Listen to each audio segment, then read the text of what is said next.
अध्याय 76। अध्यक्ष। ये यंग मास्टर की लात ने वास्तव में उस दरवाजे को खोल दिया जो अंदर से बंद था। फैक्ट्री के बाहर हर कोई स्तब्ध था। ये लात कितनी तेज थी! ये बिल्कुल अकल्पनीय और अविश्वसनीय था। यंग मास्टर की उम्र कितनी थी? यहाँ तक कि झेंग जियांगहाओ द्वारा लाए गए 50 या उससे अधिक हट्टे-कट्टे आदमी भी ऐसा नहीं कर सके। उसी समय झेंग जियांगहाओ को याद आया कि पिछली बार ये हुआन ने अपने हाथ से एक पत्थर की गेंद को कुचल दिया था। उस क्षण उसकी रीढ़ में एक ठंडक दौड़ गई। हालांकि वह फिर भी जल्दी से सभी को अंदर ले गया। इसी वक्त फैक्ट्री की दूसरी मंजिल पर एक कर्कश आवाज फोन पर बात कर रही थी। प्रबंधक झांग, क्या हमें जारी रखना चाहिए? आपने जो सेट खरीदा था उसका उपयोग हो चुका है। ये शख्स इंटरनेट ट्रोल आर्मी का मुखिया था।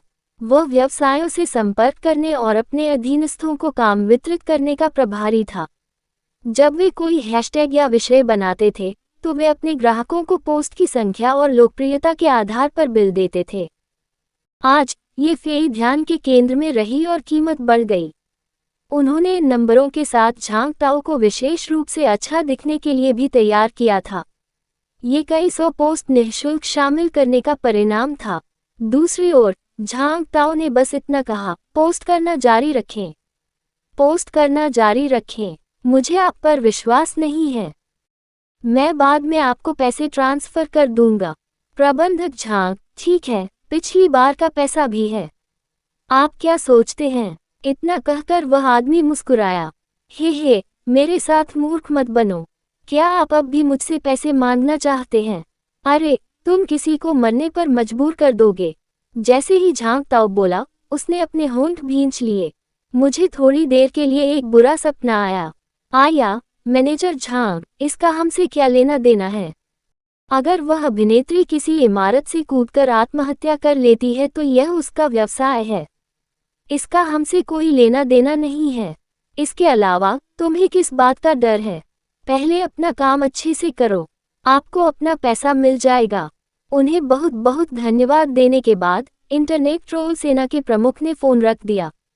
आज बड़ा पैसा कमाने का एक और दिन था। उत्तम भाइयों, पोस्ट करना जारी रखें, इंटरनेट ट्रोल सेना का प्रमुख चिल्लाया। बाकी लोग स्वाभाविक रूप से खुश थे। पैसा कमाने से कौन खुश नहीं होगा? उन्होंने अपने चैट टूल खोले और अपने अधीनस्थों से संपर्क किया। हालांकि अगले ही पल अचानक जोरदार धमाके की आवाज आई।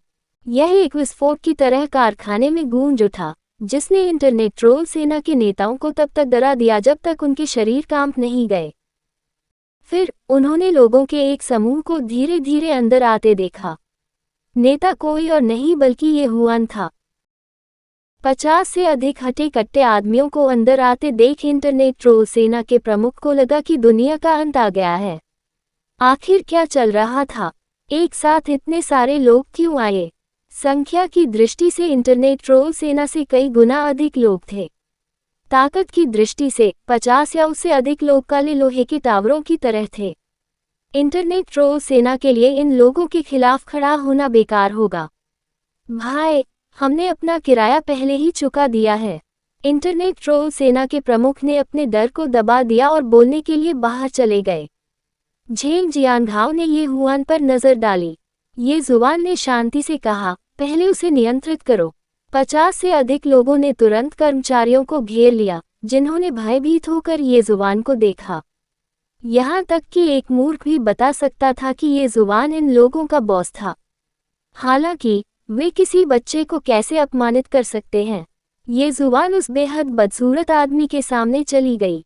इस समय वह अपना सिर हाथों में लिए हुए जमीन पर बैठा हुआ था। ये हुआन भी नीचे बैठ गया और अपना चेहरा थपथपाते हुए बोला, क्या आप ही थे जिन्होंने ये फी को बदनाम करने के लिए खबर पोस्ट की थी? बूम! उसकी आवाज़ तेज नहीं थी, लेकिन जब सबने सुना तो मानो वज्रपात हो गया। वह उनकी तलाश में आया था। उस समय वे ये भी जानते थे कि यदि दूसरे पक्ष के पास लोगों को उनकी तलाश में लाने की क्षमता है तो उनके लिए विवाद करना बेकार है। उस आदमी ने ये जुबान की ओर देखा। युवा मास्टर, हमें इन चीज़ों को करने के लिए भुगतान किया जाता है। ये पेगासस एंटरटेनमेंट के महाप्रबंधक झांग ताओ थे जिन्होंने हमें ऐसा करने के लिए कहा था। हम भाई तो बस काम कर रहे हैं, अगर हम ऐसा नहीं करेंगे तो कोई और करेगा। युवा मास्टर, हमें जाने दो, हम भाई तो बस जीविकोपार्जन कर रहे हैं। विभिन्न आवाजें सुनाई दी और ये जुबान खुश हो गई। क्या वे आजीविका कमाने की कोशिश कर रहे थे? क्या दूसरों के दुर्भाग्य से लाभ उठाना अच्छा था? उनकी चीजों को तोड़ दो और इन लोगों को अपंग बना दो, ये हुआ ने धीरे से कहा। उसकी आवाज तेज नहीं थी, लेकिन ये अर्क के राजा के फैसले की तरह थी, जिससे सभी के दिल ठंडे हो गए। इससे पहले कि वे दया की भीख मांग सके, उनकी आवाजों की जगह तुरंत विलाप ने ले ली। झेंग जियानगहाओ के अधीनस्थों ने लगातार, सटीक और बेरहमी से हमला किया। कुछ ही चालों में उन्होंने उनके हाथ और पैर पूरी तरह से तोड़ दिए, उन्हें ऐसे स्तर पर मोड़ दिया कि आम लोग नहीं पहुंच सकते थे। उन्होंने बहुत तेजी से हमला किया और अपने लक्ष्य पर ज्यादा खून नहीं बहाया। हालांकि 20 से अधिक लोगों का खून एक साथ इकट्ठा हुआ और एक उथला पुल बन गया। हवा खून की मीठी गंध और दयनीय चीखों से भर गई थी। ये जुबान ने उनके फोन ले लिए और मोटे तौर पर उनकी जांच की। नेताओं की चैट हिस्ट्री देखने के बाद उन्हें पूरी कहानी समझ में आ गई। ये बिल्कुल वैसा ही था जैसा उन्होंने अनुमान लगाया था।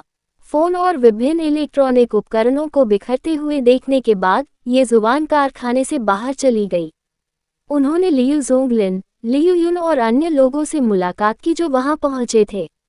लियू युन और अन्य लोग उस समय दंग रह गए जब उन्होंने उस आकृति को कारखाने से बाहर निकलते देखा। क्या ये भाई ये नहीं था? वह यहाँ क्यों था? लियू युन कांप उठा। क्या ऐसा हो सकता है कि लियू जोंगलिन और अन्य लोग भाई ये की तलाश में यहाँ आए थे? जैसे ही वह इस बारे में सोच रहा था, लियू जोंगलिन और अन्य लोग कार से बाहर निकले। फिर उन्होंने अपने सामने ये जुबान को देखा। अध्यक्ष जी, क्या आप ठीक हैं? क्या? इन शब्दों ने मौके पर मौजूद युवा मास्टर्स और युवतियों को स्तब्ध कर दिया। उनके शरीर अचानक कांपने लगे और उनके शरीर पर बाल खड़े हो गए। अध्यक्ष जी, ये हो सकता है। एक पल में एक साहसिक विचार धीरे धीरे उनके दिलों में जाग उठा। कहानी समाप्त। हमारे चैनल की कहानी देखने के लिए धन्यवाद। अगले वीडियो में देखने के लिए बने रहें।